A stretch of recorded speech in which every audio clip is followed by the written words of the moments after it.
Welcome to E360 TV, the live streaming and on-demand destination for influential voices and enlightened audiences.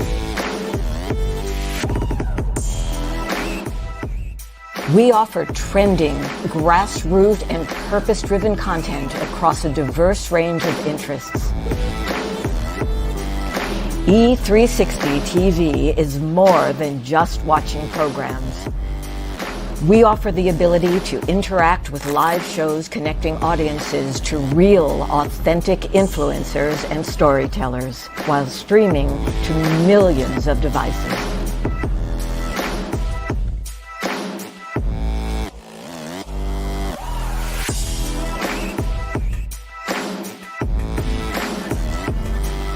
Real experiences, raw conversation, one destination for it all. E360 TV. Hello, hello, hello. I have a question for you. Have you ever felt completely lost?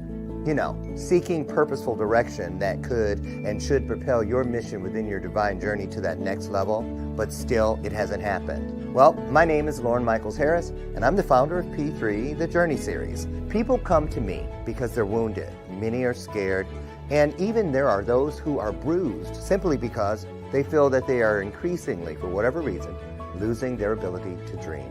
Now, this P3 program is not for a person who's just looking to start a business, no, but rather for those of you out there who have been on your journey and you've been navigating within your divine purpose, but you still desire to elevate to that level that you have not reached yet. If this is appealing, if this describes you, then I want to have a chat with you. I want to hear your story. So use the link below to get registered for your free seat at P3, the Journey Series. And let's get started, one story at a time. I'll see you inside. Click the link.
Before you get it, baby, show me your soul. And honey, I'll show you mine. I'll show you mine.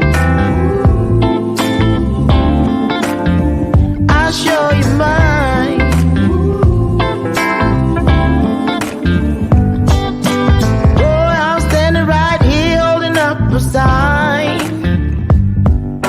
shamelessly displaying my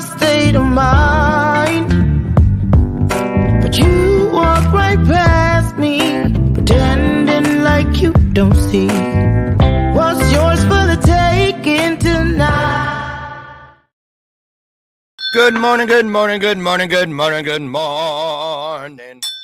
Hey, wake up, y'all. Welcome to Thursday's edition of Bathrobe Moments. I'm your host, Dr. Lauren. I'm excited today. We got a great guest for you, a great show for you, so stick around for that, of course. How has your week gone so far? Can you believe it's Thursday already? A lot of people are gearing up already for the weekend. You got anything special coming up this weekend? If so, and you want to share it, drop it in the comments. Come on in. Our number for today to break our record of viewers from a week ago today is we're looking at 1113. And right now I see 536 on the screen. Ooh, 111. Ooh, I love that number. So 536. Tell a friend, share the broadcast out with at least one other person, and we'll break the record. We'll break our record. See? So listen, I'm glad you're here. That's the Bell of Purpose. It's been here every day, all 8 years that we've been on the air. And I ring it on purpose with purpose because I know you're busy, folks. We all are, but we should never get so busy that we don't hear that ring of truth, because that bell is just like the truth. It has a ring to it, right? So there you go. And we're here today to talk about the power of you, okay? How you can help make something change in the world that needs to be changed. You know, if a law is archaic, we challenge it to get it stricken down. If there's something that is running rampant and there's not a cure found, we try to find a cure for it, right? Can I get an amen? I'll kick it off. I'm not afraid. Yes, amen. That's what we want to do. So today's guest, he is an MBA, he's a PhD, and he is on a mission. Clearly, he is on a mission. Speaking of Sharon's son, as he puts himself out there as, George Ackerman is here today. Michael J. Fox, Muhammad Ali, Linda Ronstadt, Charles M. Schultz from Charlie Brown fame, Ozzy Osbourne, Leonard Maltin, Billy Graham, Alan Alda, Pope John Paul II, just to name a few. What do these people all have in common? And also Sharon Riff Ackerman, that's George's mom, who is transitioned.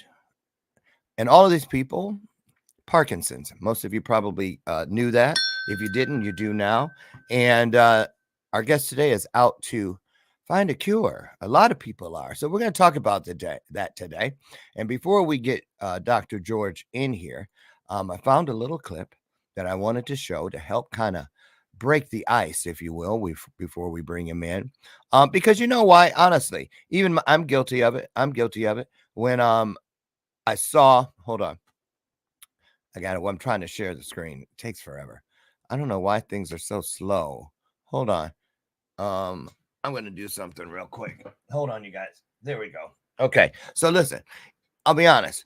You know, every time I hear Parkinson's, first thing I do is I see Michael J. Fox's face. And that's probably pretty much the extent of what I know. I know it has something to do with, I believe, the nervous system. We know people shake. There's a lot of other things too. Let's take a look, and then we'll get Dr. George in to help shine some more light on what's going on with this disease. Okay, so what I'd like you to do first is to tap as fast and as wide as you can 10 times like this. Okay, go. I'm in London at the Experimental Centre in Queen Square trying to find a cure for Parkinson's. The relationship's really good. To me, he's Dylan. He's not Dr. Athounder. And he calls me Karen. December, November, October, September. Close your eyes and let's do the same thing again. December, November, October, September, August, July. You know, it's his career. He's trying to find a cure for this horrible condition. They need people like me who are prepared to become guinea pigs at the end of the day. And I know it doesn't sound particularly nice thought being a guinea pig, but they can only learn by people like us.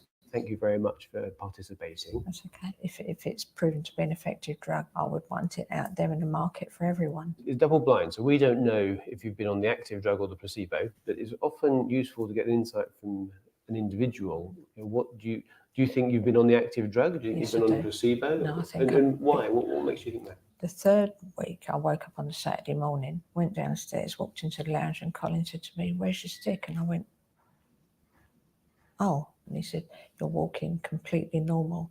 And since I've been off the drug since January, I've noticed the dystonia's got worse. We have to be the most cynical people, because if we can be completely critical and we still find that there's a difference between people on the active drug and placebo, then we can defend that to the outside world. But if we find it's of no benefit, then we shelve this and we move on to the next thing. And there's a range of other candidates that we're.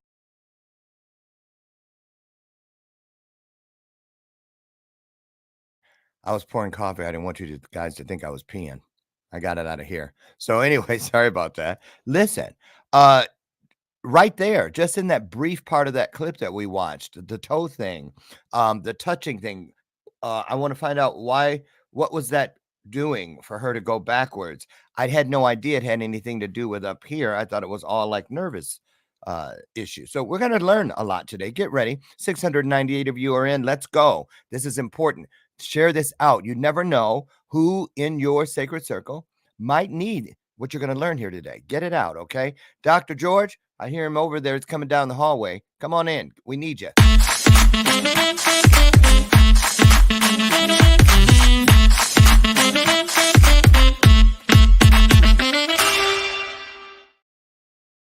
Oh, good morning. How are you? Thank you Good. for the time for your audience, and I love the intro. It's hard to follow that.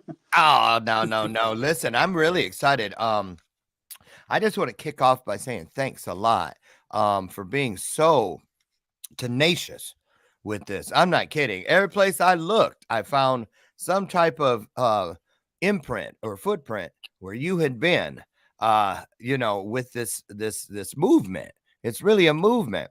And even on the screen, you put, you have your mom's story with you everywhere you go. So listen, here's a little thing I do, Dr. George. I dip out for about 60 seconds. And instead of reading a bio, I'd rather have the guest just speak from their heart. Why do you do this? Why are you here? And what are the hopes that you hope people will take from the conversation today? And then I'll come back in. Okay. It's all you. Take it away. Thanks. Yeah, thank you in the audience again for your time. It means the world to me and so many. Unfortunately, on 1/1/2020, I lost my mother due to Parkinson's disease.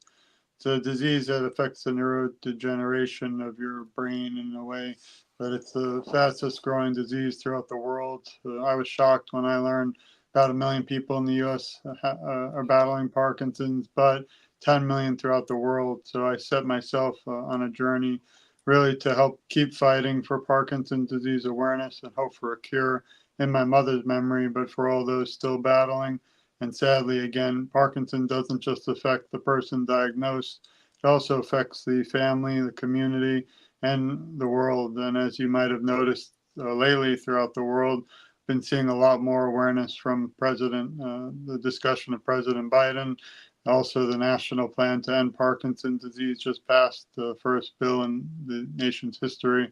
Also, big time celebrities have now been bringing it up, like Ryan Reynolds about his father, and finally Brett Favre, the famous football player, just announced a few weeks ago. So we really need everyone in this team really to help awareness, whether you have it or not. So again, I'm grateful for all you do. Oh, absolutely. So here's where I want to begin, if it's okay, Dr. George. In that clip, I found it very interesting that the woman, Karen, I believe her name was, because it rhymes with Sharon, so it was easy to remember. She referred to it as condition when she was talking about it. And most of us, even you did just now when you were speaking of it, you said disease. Why do you think Karen referred to it as a condition instead of, I have this disease? Do you think that meant anything? Yeah, I mean, every journey is different. That's why we have no cure, unfortunately, for Parkinson's. But there are 5 stages, they believe.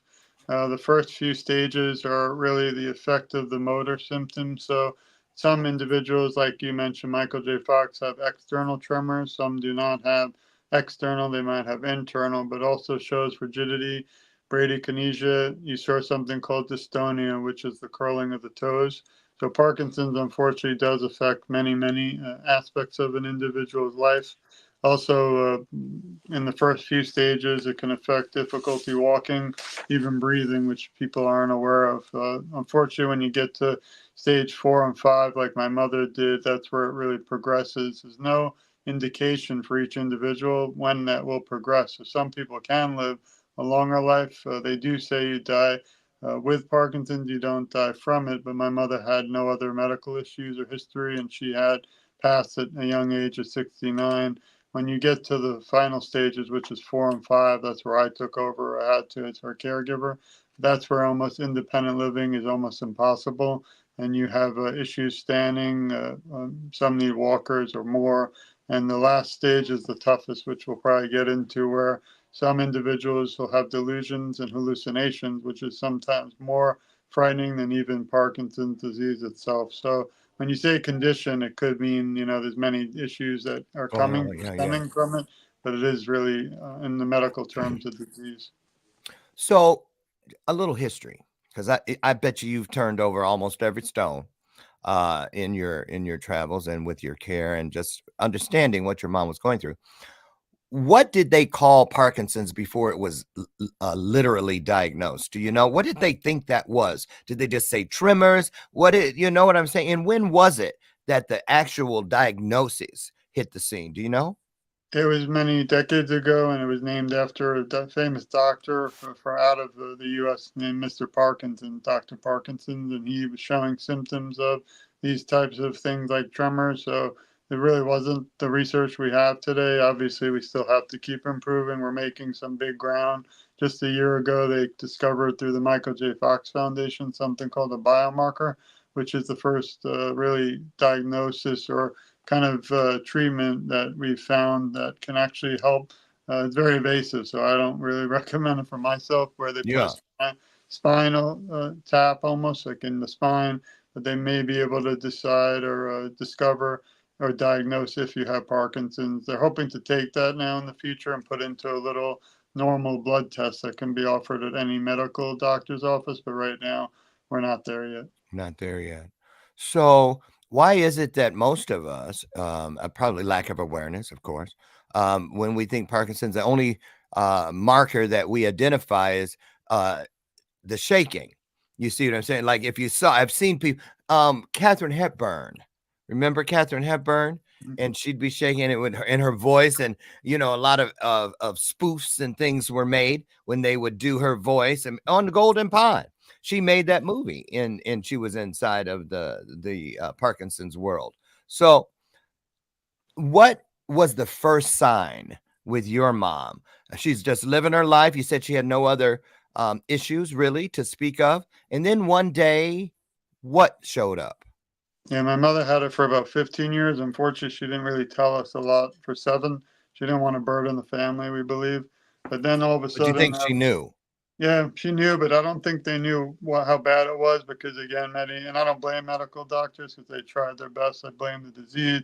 But many doctors, again, repeat over almost like a broken record. You don't die of Parkinson's, you die with it. So when you're thinking that in your mindset as a person with any condition or disease, you're not worried about passing or the future because you think you might be able to tackle it or find some relief. But that wasn't the case in her scenario. So towards the 7th year, she started having stiffness in the left arm. She still lived independently. She was a very strong, independent woman. Divorced. She raised me and my brother. I don't think I'd be the man I am today, sitting here, whether success or advocate, if it wasn't for the lessons that my mother taught me and the sacrifices that she made growing up. Because she was a school teacher, had a master's degree, and she literally gave it all up to raise me and my brother. So at that time, she had trouble cutting food, but again, it didn't affect her ability to live independently. Unfortunately, she went for a special trial because we tried everything. I won't name the school because, again, I don't blame them. But Yeah. that night she came home, and that's when my journey, as my whole career before, as a police officer, lawyer, and a professor of criminal justice, kind of went out the window, and I found the world of Parkinson's disease and awareness and caregiving. She went to a special trial. Same night, I got a call from my father in New York. George, you have to rush over to your mother's house at 4 a.m. I'm trained in law enforcement, but I had no clue what to expect. I got to her home, and she had been moving her furniture out of her house in fear that there were Nazis in her home and they were going to harm her. I rushed her to the hospital, and I never experienced anything like this. And they said we saved her life, but the next 4 years would be the worst years of not only her life but mine. Watching someone go from walking 3 miles a week or daily to then 2 years of a cane, then a walker, and then bedbound in only 4 years still shocks me today. So that's what the disease, kind of brought. Very It's so much, dilapidating. yeah, so much in between, and that wasn't even the worst. The worst was after brought her to the hospital. I went back home, and I never went in her room because you have privacy. But I went in to get a few clothes, and it was almost like the movie A Beautiful Mind, but a very scary horror movie for October, Halloween. Surrounding her room were little post-it notes, and on all the notes were names of animals and people who passed that she at times didn't know if they had the appreciate the ability to realize if they were alive in the room or not. And that's where I discovered what hallucinations and delusions were. And those could be a side effect of Parkinson's medications, but that was really the most heartbreaking part, seeing anyone you love, suffer, sorry, Yeah. go through something like that, even still hard today to discuss. Oh, I can. Yeah. And here's the thing. It sounds so similar to the story of caregivers and people who have dealt with a family member, a loved one, with dementia, Yep. Alzheimer's, that sort of thing. But and that gets a lot of press. It gets a lot of press. But I did not know. I don't think a lot of people realize what it literally means. And so, what is you probably know this. What is the average age that Parkinson starts presenting? Because I remember with Michael J. Fox, we all thought he was really young. Yeah. Right? That's an incredible question, and one of the reasons I'm honored to be with you today, because we have to get rid of some of the misconceptions, and that's the Sure. problem. It used to be known as the elderly man disease, but no more. Today we have people, it's called young onset Parkinson's, and that's what Mr. Fox had. There are people in their 20s now, the 30s, the 40s, so it's really no actual age. We're not sure why people get it. I'm a big proponent of environment. My mother had a beautiful home and kept it up well, but over 20 years had mold, had termites. So people have things happen normally in their home, and you didn't realize 10 years ago, 20, what they're spraying. The paraquat, which is poison, is banned in China, throughout the world, except for Australia and the United States, which I can't understand why. So our government is aware that this drug or this chemical paraquat is in things like used by exterminators and bug spray companies, but they haven't banned it. So we actually each year try to, and everyone listening, please reach out to your congressmen and women, tell them you want things like paraquat banned from the United States because it's used in sprays. We also have the famous Camp Lejeune case, if you are aware, where I've seen that come on my Facebook thread or That's- emails. If you were at Camp Lejeune, It's the poison chemicals used in the water. So even our own beloved military and families were affected, and many who now have Parkinson's and dementia, multiple illnesses due to things like chemicals in the environment. you know what? I promise I did not even make this connection. But the only person that I've been up close and personal with in my life with Parkinson's was an older gentleman. I was friends with his son, and then his son went to jail. And Bill, his name was Bill Peden, and he was a second or third generation pesticide person. Yeah. And I drove him around when his son went to jail. I would drive him around to his stops. And when you said that, I was like, well, that's what Bill did. He sprayed pesticides out of those big canisters, go in and do all around the people's yards and houses and stuff. And I was like, I wonder if that had something to do with it. And I remember being with him until he couldn't work anymore. And I had to call his family and say, I've been driving him around, and it was rapid. I'm not kidding you. Within a couple months, because I was just helping him out until his son got out and he had 90 days. I said, I can help you out, Bill, because he had a couple of us that we just kind of volunteered and helped him. But I think, what you're doing, what you did for him is beautiful, and I appreciate that because everyone just wants support. The reason I'm here is I just don't want people to feel alone because as a caregiver. Exactly. So here's what I want to say about Bill, though. When it got to the point where I was seeking out family members, we can't wait until your son John gets out of jail. I took Bill with me to the family members' homes, like in his van. Look, Bill's right there. When they saw him and they started seeing the things that they didn't know were happening, they shut down. They wouldn't return my calls. I literally had to get the state to take custody of Bill because I couldn't do it and I didn't have any of the, I couldn't sign for anything. They just left. It scared them that badly. They were so unprepared for what was going on. Let's talk about that as a caregiver. Any idea why? Well, I know it could be a million different reasons, but from your experiences, how difficult is this for a family when they really, because you hear the word, but then you don't know all the stuff that lives behind the word that comes with it until it's a reality. Can you talk a little bit about that? Yeah, I mean, Matt, I could talk for hours because not to go off of my topic, but after 2 years after my mother passed, we started TogetherForSharon.com in her memory. But I decided it's not just about my mother and me anymore. It was about everyone. And throughout the world, we had to be a family in the fight. Yeah. So I actually interviewed 1,000 people, wrote a book on it called Voices of Resilience. But I share other people's journeys. There's 1,000 interviews free on TogetherForSharon.com. But one story that I wanted to share is a gentleman named Mr. Hannington. He lives in Africa. Well, in Africa, they believe Parkinson's disease is witchcraft. So they actually took his mother from him, put her in a special place, and would not allow his family to see her. And he's a hero in Africa fighting for awareness for Parkinson, just like we try to do here. But it just shows that when you have people who don't understand, like that family that you mentioned, it's easier kind of to run away than to go ahead full force into this. And I did the opposite. I decided after she passed, why shut the door and move on? I still don't Not want my problem anymore. So I don't want other people to go through what my mother or we have as a family. And I never want anyone, whether they're a caregiver, to feel alone or someone diagnosed, because my mother truly felt alone. Was it the kind of thing, Dr. George, which is also tough for people to face when it happens, but it can be so horribly difficult to watch this progression? Oh, yeah. Just like with Alzheimer's, that when the person passes, you feel a sense of relief, almost glad it's over, but then there's guilt for feeling glad it's over. I just can't imagine. So let's talk about that for a second.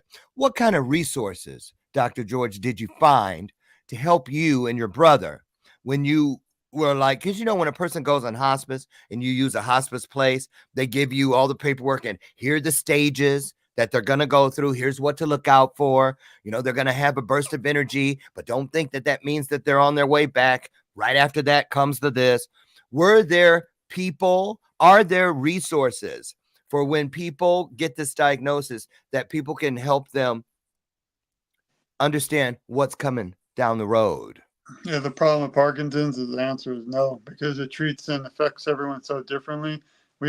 Honestly, I felt like I was scrambling every day for 4 years because we tried every single thing. As a lawyer, you make a list of things, you try to accomplish them, and usually successful, or if one doesn't work, you still have another path. But each one felt like we failed. Obviously, we didn't find the cure, but we tried everything from licensed medical marijuana, which didn't work, to chiropractors to doctors to 15 medical professionals in the area of Parkinson's. And a lot of doctors, they do their best, but they just prescribe medicine and don't have the time that we want. But there really wasn't. That's why, again, I started Together for Sharon, and we don't accept money for it. We don't want anything except that, again, nobody ever feels alone like I did when I was going through caregiving. It was a disaster. Like, I didn't know what to do, who to reach. We tried hiring a case manager to help, but that didn't work out. We went through, because I had to work too and have a family. I hired a different staff almost to try to keep my mother at home, because she made me swear that we'd never put her in a home. And we had to go through like several different companies, fired over 60 different aides because none of them really understood Parkinson's. They weren't aware. What And it does was, that mean? When you yeah, say they weren't aware, but they're caregivers. How can yeah. I think I don't want to offend anyone, but I've called them more like kind of care babysitters, where my goal with them is just do not let my mother fall. Because if she fell, I knew that would be on top of the other issues of Parkinson's and disaster. But they just, one I remember is driving my mother around town doing errands for herself. Like some of the things you would just be shocked in Florida. That's just not regulated, the world. Anyone could take the word care, start a business, and that's the end. You don't have to have really the training. And when you're in that frantic situation trying to help a loved one, you're kind yeah? of just desperate. So you seek so many different venues and areas. So your mom, you said you moved her into your home with your family. Well, she lived in her own home, and I have 3 children, and she loved them, but they scream as kids, little babies. So she liked having her independence. So we actually were able to, the last year, buy almost a brand new home and move her across the community. So she was very close to me. She was very close. So let's talk about this part. Your children were younger. How that's another piece of it. Uh, Like when they watch grandma, grandpa, whomever, auntie, uncle disappearing before their eyes. How do you explain that to them? It's heartbreaking even today because my daughter, who is my mother's best friend, really, my mother had 2 boys and she always dreamt of having a girl. So when my wife and I told her the amazing news, we all kind of cried together the day we said we're having our first child, which will be a girl. My mother was excited to buy dolls and dress her up. And but she Yeah. always said, George, am I going to be here for Brooke, which is her granddaughter's wedding someday? And I never lied. But that was the worst, not being able to tell my mother when she's going to be with us or when she won't, because we didn't know. You didn't know. Even today, it's hard. I'm actually writing a children's book from the voice of my mother, which is not easy, talking to her grandchildren, because right now her 3 grandchildren are about 12, 10, and 7. At the time, they were only like 2, 3 or 2, like 5 and 7. So Yeah. my daughter just had a birthday recently, and we thought about her grandmother the whole time and how she would have just been in heaven, well, literally, if she had been with us, and even the Right. holidays are coming. So it's very tough, but telling kids is not easy. Even now, my youngest doesn't remember my mother, but being here with you today through your all incredible and beautiful listeners and Mm. really helping my mother live on through her memory helps them because they see me here with you now and they hear about what we're doing, and they Yeah. go to, they attend the walks for Parkinson's, and we won't stop until there's a cure for others. I heard that. It's the kind of thing, I'm just keep it real with you, George. It's so, see, I can't even find the words. And I feel so respectful that I don't want to just throw any old thing out there to have a response. It's just it takes my breath away. It's heartbreaking. It's literally heartbreaking. And so I want to ask you, did your mom know, how did she did she say things to you like as new things showed up? As there were less, like when she couldn't do this, or, well, this wasn't here yesterday, I wasn't doing it, all these different things, because you say they're so different. It feels like you're walking on, it feels to me as if it would be like walking on eggshells, because here's another thing, it's when a person has a situation, but then you don't know how much to talk about it because you don't want to be Debbie Downer, and then you don't want to be disrespectful by pretending it's not happening, because that's not fair to them either, and that pisses them off. There's no handbook, is there? Or is there?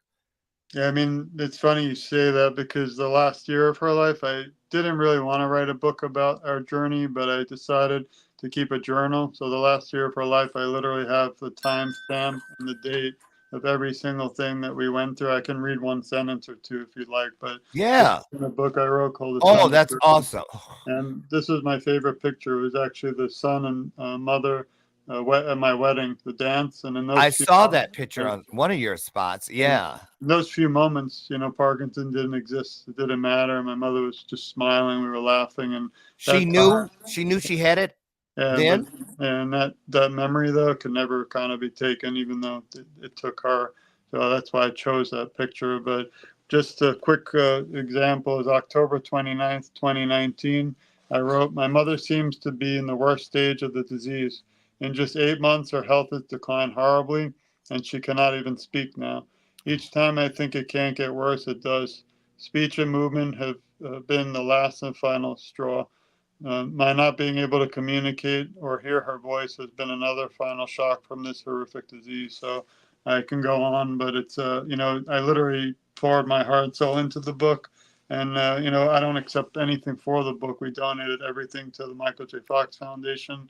I don't accept donations. We have some beautiful links that some great organizations created in memory of my mother, but go to them because I don't want to deal with money. That's not what this is really about. It's just to, again, ensure Yeah. that no one has to go through what she did like this. And it was a struggle daily. I mean, like you said, watching someone who's so vibrant, beautiful, and Yeah. such a positive person go to almost the saddest and darkest places, where one time she took a little light and threw it against the wall in sadness and frustration, that she just couldn't do anything to stop the progression. And seeing that is also something that's tough, because you try everything and you feel like you failed, even though you didn't, because there's just no cure. Just no cure. How long was your mom's entire Parkinson journey from start to finish? I feel it was about 15 years alive, and still 15 after death, because I feel that she was robbed of about 30 years of her life. Because in my weird world in 2024, I feel like 85 is a kind of nice spot to have a beautiful Yeah. life. She never Yeah. got it, so. Absolutely. I have a coaching client, Dr. Jan. Hi, Dr. Jan. She's 82 years old and she's just getting started in some things, you know what I mean? So you're absolutely right. We're living longer. Our quality of life has improved, as you know. So yes. So let's talk. I heard, let me, before we go into how the cure is coming along, I want to ask you this. I can't remember exactly what it was, but I remember sometime, I think last year, maybe year before, I was watching a documentary or something about Parkinson's, and they were showing that there was something that I believed it was an electronic thing Mhm. that they had it was stopping the tremors, and you know what I'm talking about. And Yeah. what is that? And is that working? Is that helping? Called DBS surgery, deep brain stimulation. Ironically, I almost had it because I have a lot of back issues. It's the same type of technology that you would use on the spine, but more for the brain. Okay. Now, it's very complicated because doesn't, again, work for everyone, just like a spinal, anything, just like your chair. Your chair might feel comfortable for you, but not for Right. me. So it's very complex. Now, I have a show and we interview advocates and people with Parkinson's around the world for awareness. I've had about 100 people on. I'd say 99% of them are happy with it and say that they wish they had done it earlier. Now, others, though, I have one young woman who had a horrible experience, and it just was something she wished she never done. So Never done. it basically is a special, almost it's a battery operated, and you're actually awake, while you're getting the brain surgery. Right. I remember that part. I know my mother didn't want to do it. It doesn't work for everyone. Michael J. Fox had a version and it didn't work. So even, he's like literally the face. I had the honor to meet with him a few times, and he's my hero because he could have led a private life, which is nothing wrong with, but Right. instead he decided to go Right public. away. Right away, he came out with it, didn't he? And that was the first time many of us Right. even gave it any attention. Yeah. So he did a Unfortunately, huge service.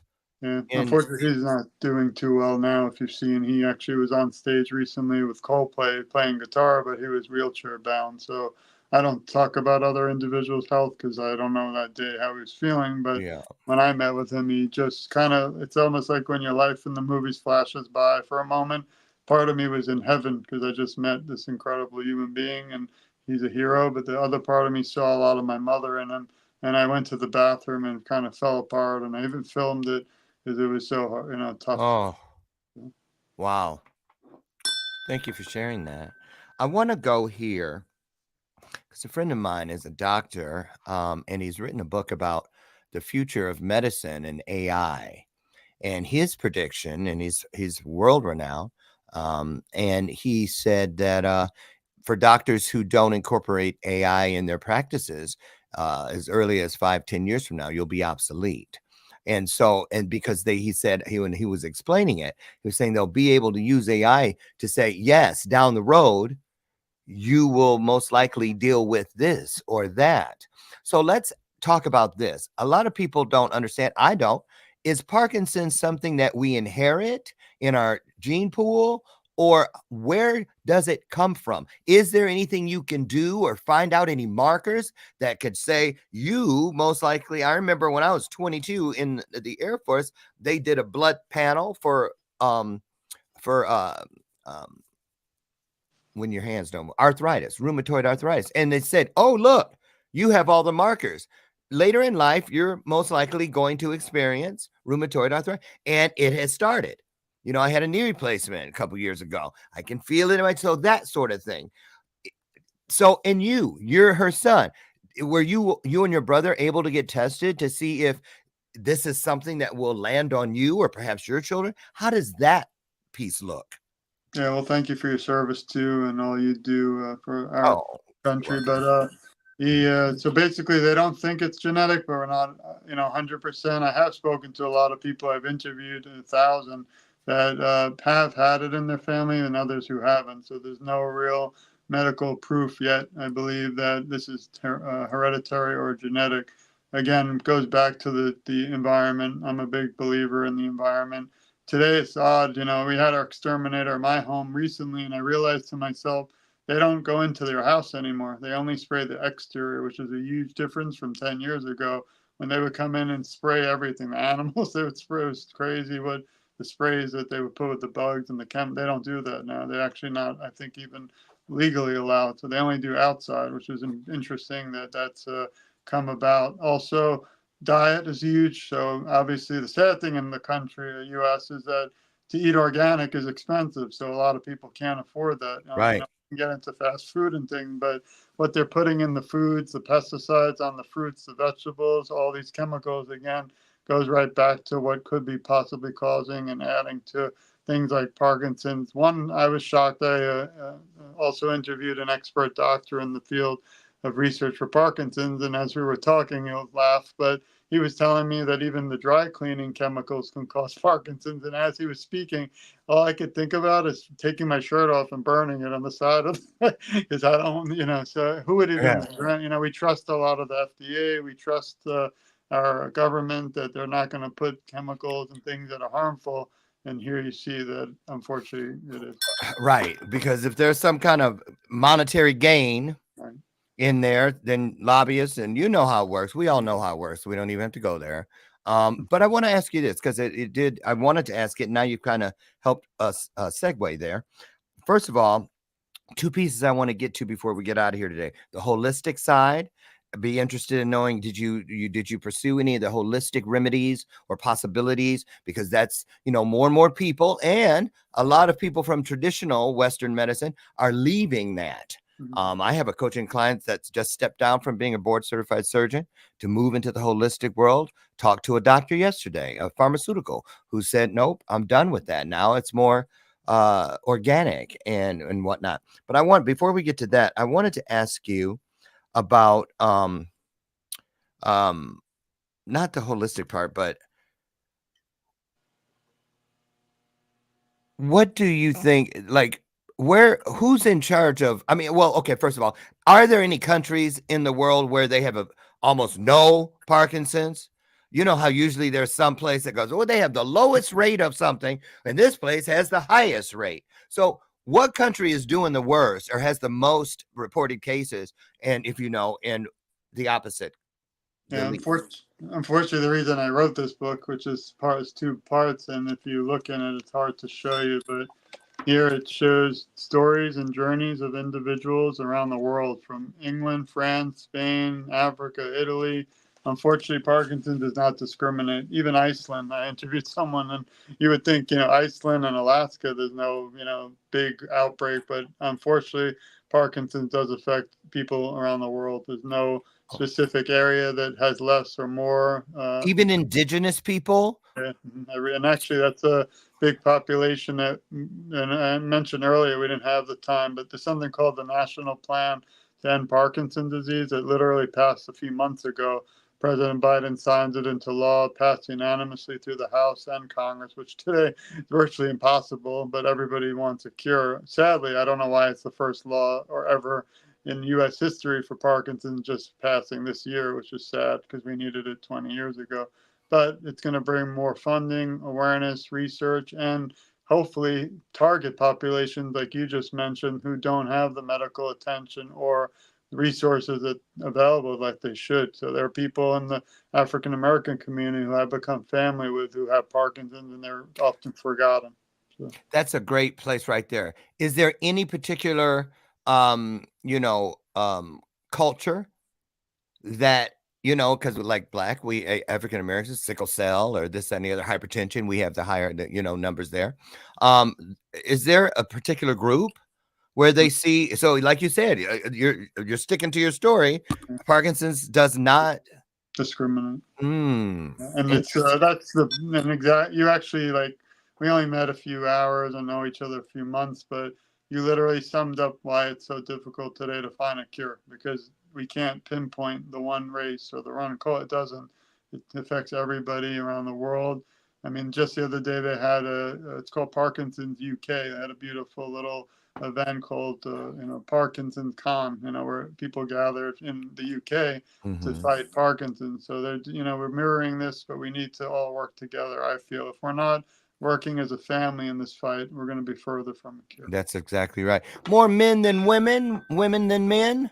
Another not great, even there. I love being with you today because I feel like we wrote a book already on this together, because literally that will be the next chapter. But now what I'm trying to do is bring more attention to women, because there's so many. I interviewed about 8 females. It just happened. I didn't plan it.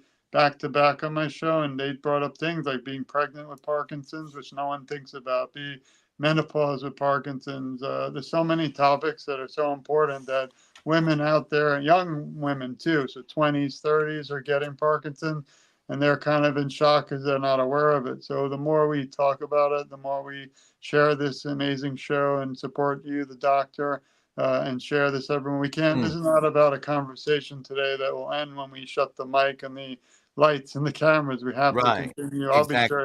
I'll be sharing this, until there's a cure. But unless we really get this awareness, there's someone right now, I believe, listening. It could be in your audience. It could be a relative of someone listening in your audience or mine that is a female, might be 30, 40, just found out they have Parkinson's. They have a child, maybe already have one, and they're completely in shock now with this devastating news and don't know what to do. But if they know there are people like us out there that will support them, will fight for them, I feel that at least if we could get them to have a little hope, at the end of the day, we've changed the world for the better. Absolutely right.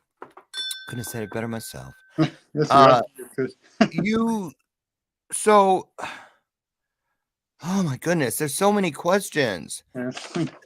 There are so many. I don't even have the time, because in my book, a lot of my book, Son's Journey, I made because we don't have the time, but I cover things like everything that would probably answer your listeners' questions, the symptoms, the associated illnesses and treatments, my caregiving. My only reason I'm sitting here today with you and able to still advocate is due to my wife and my children's support, which we don't have time.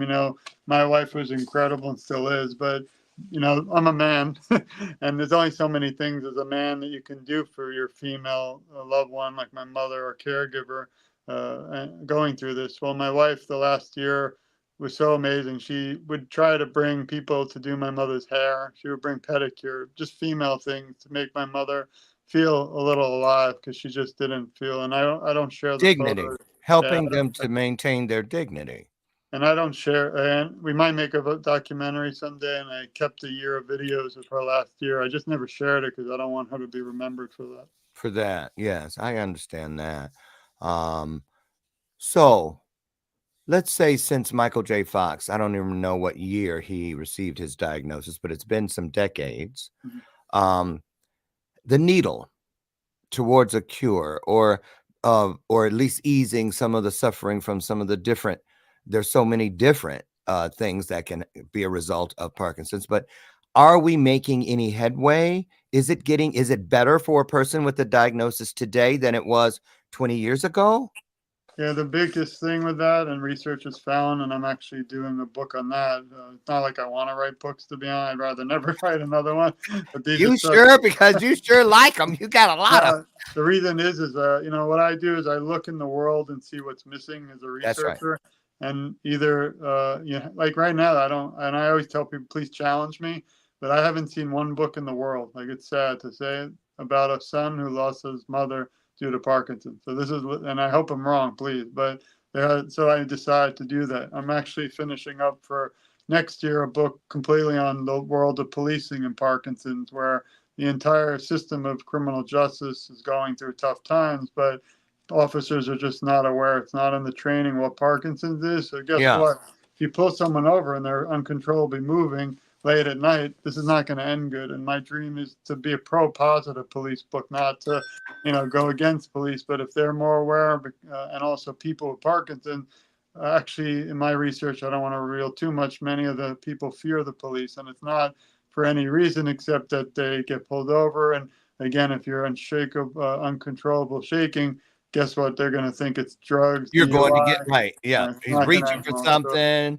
So these are and also as an attorney, we're writing one on the law because I don't want people to not cover the end of life things. And then guess what? You're now stuck in a horrible situation where your loved one might have passed, and now guess what? You're stuck with a disaster of dealing with aftermath. Well, you can plan and do so many things before that I just don't think are being discussed enough. So, and this is a picture of me and Mr. Fox in the book too. Oh, Yeah, nice. so Nice. to answer your question, though, there is a lot of things happening. The biggest one is that we've learned that exercise is one of the number one ways, and diet, to combat and slow the progression of Parkinson's disease. So we're currently writing a book. My dream is to have different professionals, but on each and every single sport, even down to pickleball, which I never even knew much about. I'm friendly now with a professional pickleball player. People are using pickleball who have Parkinson's to slow the progression. So what might kind of creep up quickly, we don't know what happened again in my mother's scenario, but if an individual has symptoms and signs and starts playing, you know, yoga or dancing, it actually will slow down the speed that'll take over the neurodegenerative, you know, neurons and Mhm. different medical terms, which I'm not a medical doctor. I can only speak about, you know, my mother's journey. Sure. But if that can slow it and someone has several more years, that's great. The problem is I don't want them to have, you know, horrible life, you know, like my mother Sure. did. So it's very iffy and touchy and interesting, but there's still a lot more that needs to be done. So I have a lot more work ahead of me. Yes, we all do. You're not in this alone, Dr. George. That's for sure. Last question. I just, oh my goodness, there's so much. Is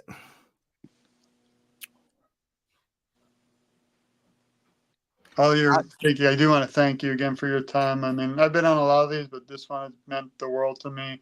oh Hopefully, I feel, you know, this is not a show that you just, you know, I'm not like Shark Tank selling, you know, I don't want anything. I just no, want no. a cure. So I hope, you know, I always feel like I do become family with you and the listeners because this is a I hard. thank you, Dr. George. That makes me feel awesome. It really does. And what about this? Here's the last question, that because for people to find their way inside the room called truth, they sometimes have to step over all of the urban myths and the boogeymen underneath the bed, that sort of thing, to be informed and not be afraid of what they might find. So, for instance, a lot of, you know, you say Muhammad Ali, and people believe it was because he got hit a lot in the head. That's what we used to think was why he had Parkinson's. And do people still believe that? Is that something that contributed? Was it a contributing factor? Where does that sit?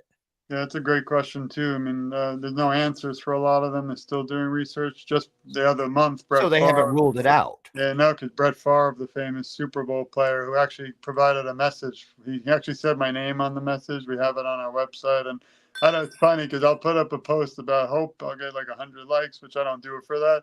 You put up a picture and video from Mr. Favre or any celebrity, had a 500,000, views, which is important because again, we don't want anything, we don't get anything, but That's to right. have someone like that influential, message sharing really reaches. Now more people are aware, and now they can also get help and understand. If the biggest problem with Parkinson's, by the way, is the misdiagnosis or the lack of diagnosis. So you go through your whole life, find out at 80 you have it. It's kind of, unfortunately, maybe too late, like what happened with our scenario, my With mother. your But if scenario. you do catch it at 20 or 30, there's so many things now, not to cure it, but to slow the Slow it progression. down. So exercise, the gym.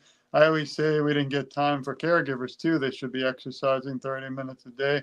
I kind of threw away my own health as a caregiver and as an advocate because, I'm sitting here now with a giant back brace on because of my own issues, but I always believe you can't cancel. Let's say you were sick or I had a problem today. We have to keep going. We have to keep meeting because we might have missed that opportunity to reach that one person in the world who needs Absolutely. that support. Absolutely. I just want to thank you, excuse me, for you were very tenacious and you're 1000% out to ease this suffering in the world. And I think that's what we all need to find. It is the capital P in the word passion. So on the screen, we see TogetherForSharon.com, and there are groups, and he's got just so many different avenues, something for everyone. So start there. Start with TogetherForSharon.com. Get informed, be informed, help the situation, look for an answer, and if nothing else, be an ear. So you never know what you might be able to do to help change something in this world. So just like Dr. George, thank you so much. Can I say one last thing? Yes, of course. I want to send him thank you again for your friendship and everything you do. But this is a message just to you and everyone out there. We love you. We support you. We care a lot about you, and you're never alone. I, along with the great doctor here, will advocate for you, and I feel together our voices are so much stronger. And I always kind of end and joke a little, just say I'm just getting started, because every day I meet someone like you or your audience, I kind of, even despite my surgery and my issues or medical, kind of re-energize like that Energizer Bunny, and it just Absolutely. so grateful for all that you do in your audience. So thank you. Absolutely. Thank you.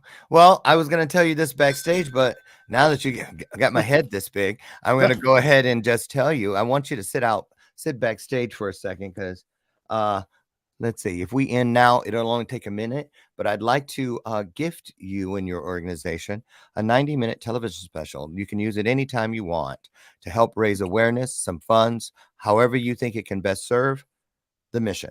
So we're going to do that for you on behalf of the E360 TV network and Trajectory TV. So a 90-minute television special is headed your way sometime in the future. We'll let you know when that becomes a reality. Dr. George, thank you so much. Sharon, thank you. And thank all of you. Listen, come back tomorrow. God willing, will be right over there on the front porch where together we can have yet another illuminated conversation. That's how we get there. Talk it out. Talk it out. And talk it out some more. Now, don't let my screen door slam on the way out. And remember, Dr. Lauren loves you, and there's not a damn thing you can do about it. I'll see you tomorrow. Have the best day ever. Thank you, Dr. George. Wonderful job. Great work. Bye, everybody.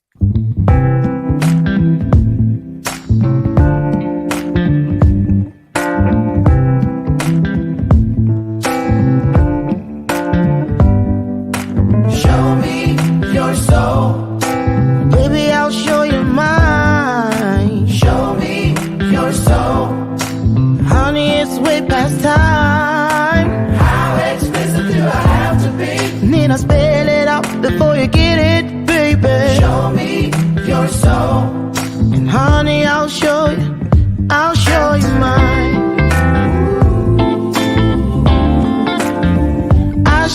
mine.